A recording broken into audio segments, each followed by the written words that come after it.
más de 40 huesos rotos. Eso para los fans de los deportes extremos. Luego, siguiente por favor. 10 veces campeón mundial. Eso es para gente que está interesada en contenido motivacional. Y estas imágenes van con esta línea de comunicación. Y siguiente por favor. Y todas las noches me despertaba con un problema de voz. Ya no podía seguir. Siguiente por favor. Que es un diálogo de la mamá de voz. Entonces, hay toda una cosa de la emoción de la mamá, la dificultad que es tener un hijo completamente loco. Es salta de edificios y ahora hace eso. Y es muy bonito cómo la presenta. Y siguiente, por favor. Ese es el trailer de Bob Conquest. Minha vida é skate, cara. Eu ando de skate, durmo skate. Toda semana eu vou um problema do Bob. Eu chego a um ponto que eu não tenho mais condição.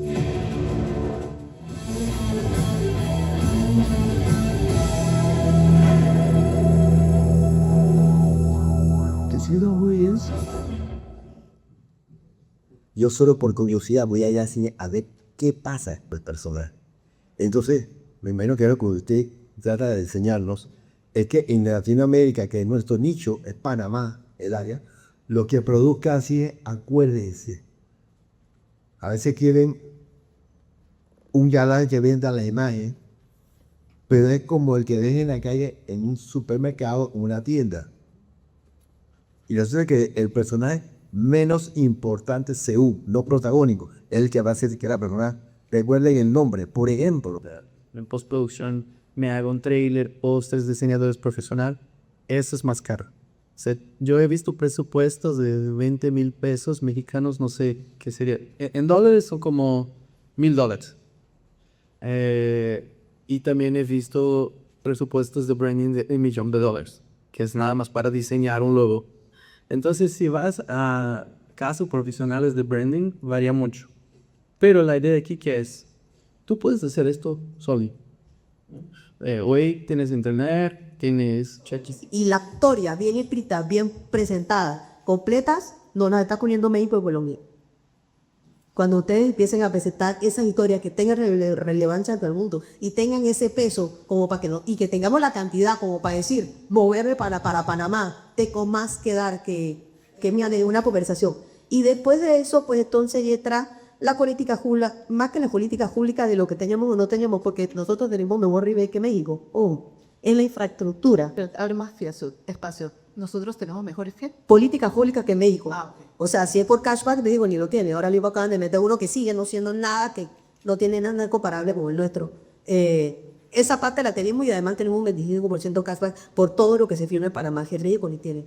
Pero México tiene algo, tiene infraestructura, cosas que nosotros no tenemos. Y yo siempre, desde cuando me hablaban de infraestructura, desde 2012 que empecé a pasar empezamos a trabajar la primera ley, y después de durante todo el camino, siempre cuando hablan de infraestructura, toda la vida pensé, no tenemos estudios. Pero ojo, muchos de estos países tampoco lo tienen. Cuando ellos se refieren a infraestructura, ellos se refieren a material humano. Ellos se refieren a, necesito 5 personas ya y ahí están, necesito 1,000 personas ya y ahí están. Mano de obra de menor costo, que bien preparada, con muchísimas películas en su pecho, para que todo el proceso sea rápido. Y la nueva ley está ahora mismo ya en el BEP, ya tiene aprobación de varias áreas del Comité de CIE de Panamá, del MISI, de ATP, de Presidencia, con la cual tratando de hacer una política pública mucho más robusta para asegurar ambas cosas, el desarrollo de la industria de cine de Panamá desde los panameños y la traída del dinero extranjero, inversión extranjero a Panamá, para entonces poder dar más clases de trabajo, para que todos esos cineastas que queremos desarrollar, cuando no están haciendo una película, que sabemos que no puede ser todos los días, tengan cómo vivir de esto, porque si no se convierte en un hobby y no en una industria. Y lo que queremos es que todo, cuando no estás haciendo lo tuyo, estés haciendo lo de alguien. Eso es lo que lo hace sostenible, y estamos desde la ley trabajando. Nos dicen que las historias tienen que ser más universales, o sea, si bien tienen que reflejar nuestra identidad, nuestra diversidad cultural, también tienen que ser historias universales que se cuenten hacia el mundo, para poder que tengamos mayor proyección en otras pantallas. Por eso nosotros siempre, desde el Ministerio de Cultura, estamos haciendo talleres de desarrollo de proyectos cinematográficos, brindamos apoyo económico para que los cineastas puedan asistir a estos laboratorios internacionales, porque para nosotros es muy importante que ustedes como cineastas puedan encontrar su propia voz. Así que de verdad, este año nosotros tenemos una programación de talleres muy buena que vamos a estar empezando a desarrollar desde el mes de mayo. Así que yo los invito a todos a que estén pendientes de nuestras redes para que puedan formar parte de este proceso de formación que se está desarrollando desde el Ministerio de Cultura, y no solamente a nivel creativo, sino a nivel técnico, para que nosotros podamos ser competitivos y poder dar servicio a todas esas producciones internacionales que nosotros estamos interesados que lleguen a Panamá. Gracias. Yo paterno también, mi familia es del sur del Perú. Pero yo soy de Lima, y es que Lima, 11 millones, hace mucho tiempo es una ciudad llena de inmigrantes, pero al mismo tiempo también es una ciudad que reúne todo lo negativo que tiene que ver con el centralismo que hay en el Perú. Y una motivación para mí de hacer esta película ha sido las ganas de querer decir algo, ¿no?, sobre también lo que yo creo como uno de los problemas más graves de nuestro país, que es el racismo, ¿no?, y la discriminación. Como para poner en ese contexto, el quechua es la lengua indígena más hablada en todas las Américas. 10 millones de hablantes, ¿no? Están en 6 países, porque también hablabas del territorio, de tu pregunta, y habría que preguntarse también. Está interesante porque es bien amplio de qué cosa es el territorio, ¿no? Por ejemplo, para los quechuas, la razón por la que se habla quechua en varios países es porque el territorio de los quechuas antes no era como lo delimitan ahora el mapa de Sudamérica, ¿no? Cuando estamos contando historias, a veces no estamos definiendo un concepto. O sea, cuando la gente habla, por ejemplo, de gentrificación o crisis climática, la gente habla de su experiencia. Y eso también un poco lo que ustedes colocaban ahí en esa exploración en esta isla. Mismo también con la peli Augusto, ¿no?, con este tema de territorio. De territorio también pasa por no solamente la reflexión que nos colocas en tu peli, que el idioma suena, pero también qué pasa con los derechos de aquellos que hablan un idioma originario. Tienen acceso a educación, tienen acceso a luz, tienen acceso a agua, a salud.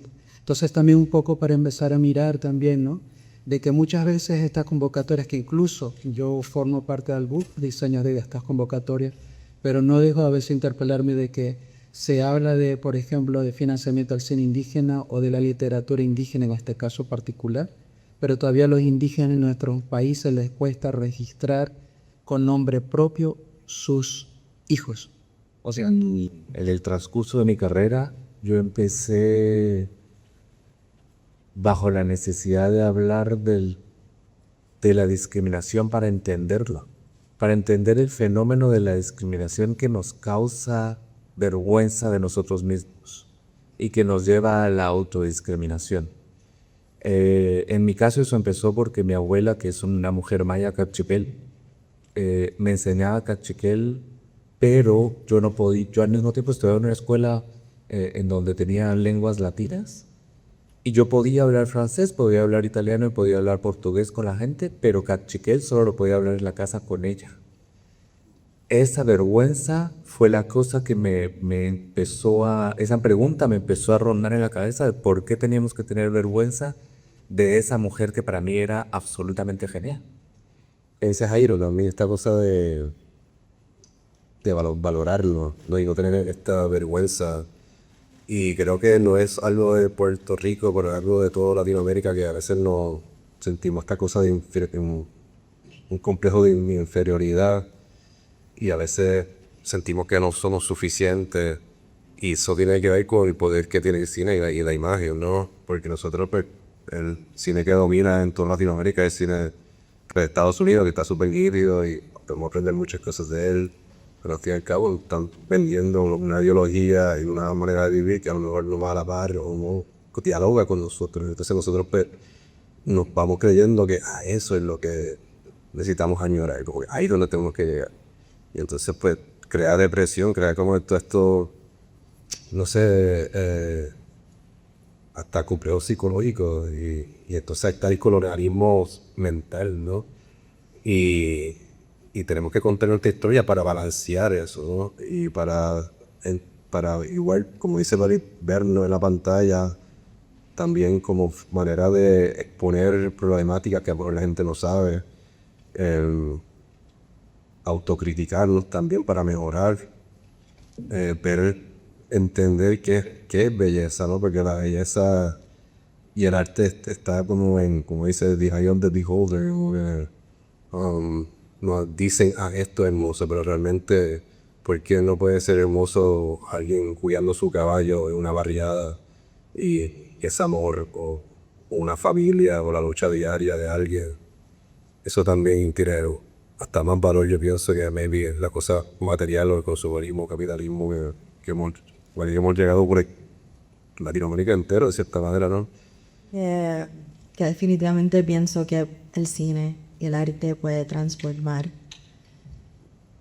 Y pienso que aún no tenemos ni las palabras para entender todo lo que puede hacer el cine y todo lo que puede hacer el arte, porque es más como un lenguaje de los sueños.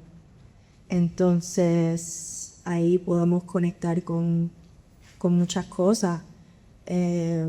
Sí, entendernos, entender otras personas, pero conectarnos con nuestras abuelas en el fogón. Y qué importante es hacer eso.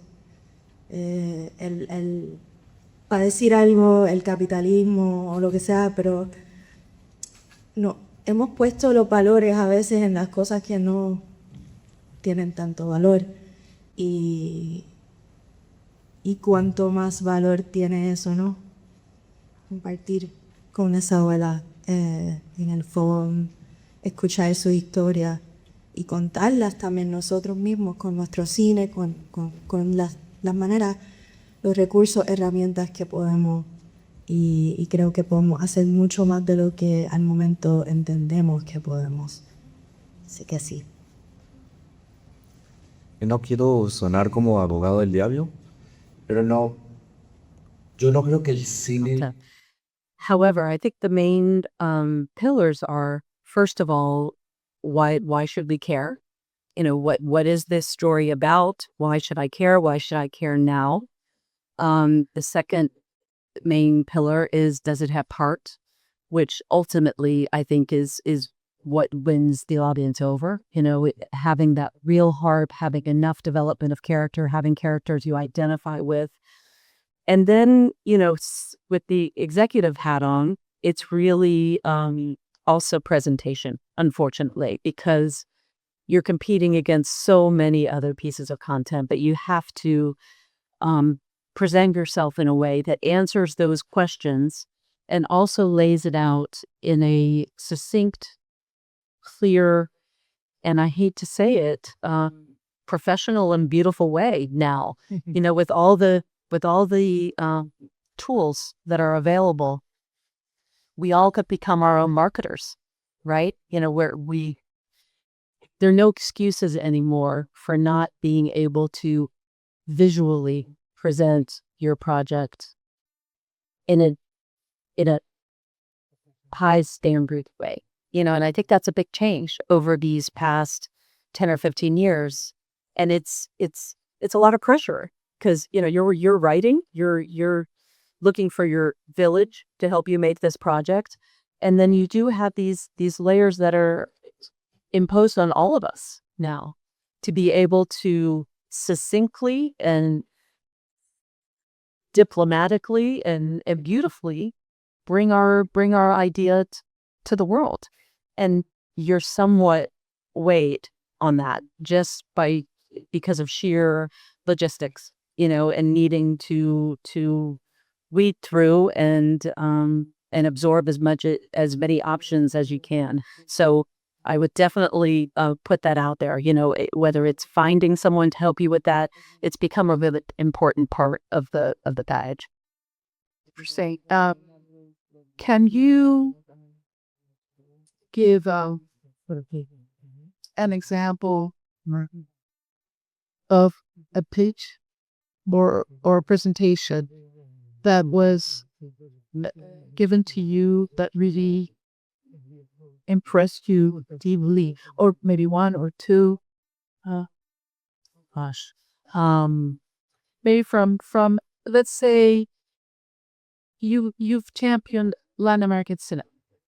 So let's put it in that if in that framework. When you took Chance and Alba Azul, they were already made, right? Correct. So, but if it's a pitch of a project, I don't know. Is that something that you have had experience? Absolutely. Gosh, I'm trying to think of something specific. I guess in a little more general way, what I can say is there are projects that have come my way that I haven't had a personal connection to, and haven't, sort of immediately answered that question of why I should care. But when I've gone through the materials, it's changed my mind. So, all those pieces really are important. And I've sort of come out thinking, I had an automatic, I had it in that list, and now I kind of get it, and I can move it to this list. So you want to get yourself to that point. Yeah, is really the crux of it. So everything you can do to present it in a way that it's not one that someone like me initially says, I'm not so sure. Everything you can do to make it be the one that say, oh yeah, I want to read that. And it happens the other way too. Something that's tied up in a beautiful box and doesn't have that part and doesn't have the substance and doesn't have the writing behind it. That works in the opposite way. Paraba de contar lo genial que era la reina del chocolate y las 250 plumas, y le hice como una pequeña seña a Sofía, la sonidista con la que trabajo, y ahí fue que entendimos esta idea de dispositivo de esta película, ¿no? Como que toda la imagen iba a ser el rostro de Memi, que habla muy poquito en la película, y en el sonido escuchamos principalmente las mujeres de la familia, la mamá, la tía, la abuela, la prima, y a veces otros personajes también. Así que básicamente durante un mes estuvimos acompañando a Memi y a su familia en los preparativos como reina del carnaval. El dispositivo siempre se repetía el mismo, de disociar la imagen y el sonido, lo cual generaba algo muy interesante en también las reacciones de Memi a las palabras que escuchaba. Van a ver en los otros fragmentos que les muestro que siempre me interesan mucho los gestos y las reacciones, o cómo cuentan los gestos, nuestros gestos, por más mínimos que sean, con la boca, con las cejas, con el brillo en los ojos, cómo cuentan mucho más de las personas que a veces las palabras. Así que bueno, estuvimos durante un mes grabando esos preparativos, y bueno, después la cosa se fue poniendo un poco más oscura porque termina siendo eso. Hay algunas escenas bastante fuertes del carnaval. Después, si quieren, pueden ver la película entera en Vimeo, que está en internet liberada. El montaje siempre en el documental para mí es como una instancia casi de guión. Yo en general escribo algo que llamo guión hipotético, que es como un poco como si tuviera una bola mágica y al pasar tanto tiempo con las personas y generar confianza, un poco uno puede intuir algunas cosas de las que van a suceder. Entonces este guión hipotético es como si fuera un mapa de rodaje de las cosas que yo pienso que puede llegar a pasar. Muchas veces pasan y muchas veces no pasan, y las cosas que pasan son mucho más interesantes que lo que yo había imaginado. Quinto, es para mí muy importante que ustedes como cineastas, tengan control creativo y legal de sus películas también después. Porque es muy, muy fuerte, y aquí voy a poner una alegoría. Aquí voy a poner una alegoría, ¿no? Tiene embarazo, yo no sé padre, pero veo cierta alegoría. Hay tanto cuidado por procrear y por la gestión. Uno se alimenta bien, descansa, se imagina el futuro de la película. Ya que nace el bebé, tomando la alegoría del cine, le dan el bebé en adopción a cualquiera por esa desesperación de que le den de comer. Hay un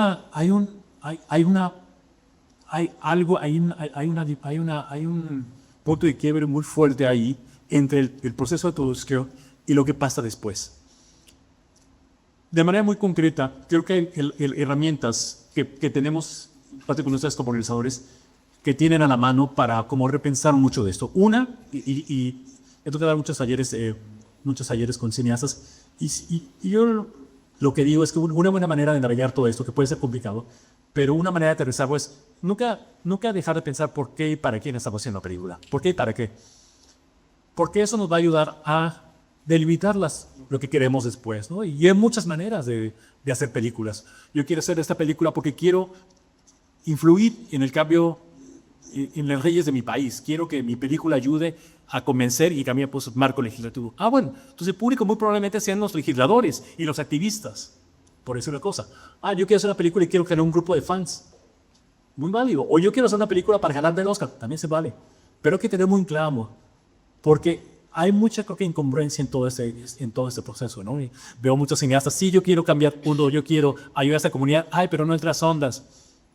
Pero bueno, ¿qué tiene que ver eso con porque hiciste la película? Sí, lo entiendo, pues es una herramienta, pero ponemos todo el peso en ciertos espacios. Entonces, creo que es muy importante. Yo creo que merece la pena pensar cuando mandamos nuestras películas o le compartimos a alguien nuestras películas. Imaginemos que del otro lado recibimos 500,000. Entonces, ¿de qué manera, yo le regreso la pregunta, ¿de qué manera podemos hacernos notar? O sea, de pronto, no sé, toquen la puerta con algo como más construido, no sé, con algún tipo de idea, cosa que la película tenga su propio universo y no pensemos que solo el festival puede construir el universo por nosotros. Lo que queremos presentar como festival, nosotros llevamos como 17 años y en cada año lo que queremos presentar cambia, ¿verdad? Cambia con lo que está sucediendo en el mundo, cambia con lo que está sucediendo en Puerto Rico. De momento, cuando hace unos años atrás que sucedió el huracán María, que fue bien fuerte, de momento empezaron a llegar todos los trabajos de María, montones, todo era María. Entonces, pues no podemos coger todos los trabajos del huracán María, ¿verdad? Y entonces después cuando vino el COVID, también empezaron a llegar muchos trabajos sobre el COVID, ¿verdad? Y entonces pues, ahí tenemos que pues, escoger cierta cantidad, no podemos cogerlos todos. También con el tiempo, nosotros los cortometrajes tenemos un tiempo, por lo menos nuestro festival, yo prefiero presentar 2, 3 cortometrajes de 7, 8 minutos a presentar un cortometraje de media hora, porque le doy más, te doy el espacio a 3 cineastas en vez de solamente a uno. ¿Verdad? Y no significa que sea malo, pero es que queremos tener una mayor variedad porque queremos que nuestro público vea algo diferente, ¿verdad? Nosotros en el festival por los últimos 5 o 6 años hemos estado bien pendientes a escoger lo que creemos que el público necesita ver y quiere ver. Pero siento que de alguna manera también es un espacio como el catarsis para nosotros, porque sí, la realidad es que hacer un festival, yo lo digo, es un amor al arte. Al final del día no nos hacemos ricos con este trabajo, es más una vocación. Entonces está bueno tener este espacio también como para que ustedes conozcan un poco más el tras bastidores, de lo que implica hacer. Nosotros por lo menos tenemos el reto que, por ejemplo, a mí me encantaría programar muchas más películas, pero obviamente este año nos subimos comparado con el año pasado tuvimos 35 películas. Con Isabela tratamos de que no nos pasemos de 40 porque también somos conscientes que no hay cuerpo humano que pueda ver más de 3 películas al día. Y eso es algo que yo tengo muy en mi cabeza, como debo lograr por lo menos sumar un día más de festival para que las personas puedan distribuirse mejor y ver sus películas, pero para que tengan un poco del conocimiento. Sumar un día más de festival es sumar un presupuesto que es considerable, ¿no? Entonces, son los retos con los que vivimos, los que hacemos festivales. El presupuesto limita mucho, pero la realidad es que yo pienso que al final del día también nos volvemos másters en ver lo que tú decías, Itzel, de buscar otras maneras también de que, bueno, no solo quedarnos con los espacios convencionales de sala, sino, bueno, veamos de qué otra manera se puede tener algún contenido que complemente el festival. No hay como un tipo de temática específica. Digamos, como la belleza de esto, creo, es que hay muchos tipos de festivales en muchas partes del mundo y hay unos que tienen unas temáticas muy específicas, festivales de derechos humanos, festivales regionales, festivales enfocados solamente en mujeres o en niños. Entonces siento que hay un tipo de festival que sí tiene como unas temáticas muy claras. En los festivales en los que yo estoy trabajando en este momento, tanto en Toronto como en Los Ángeles, no tenemos una línea específica temática. Lo que tratamos es de poder traer historias que cuentan realidades diferentes de diferentes partes del mundo y que lo hacen con lenguajes cinematográficos que también son diferentes entre ellos.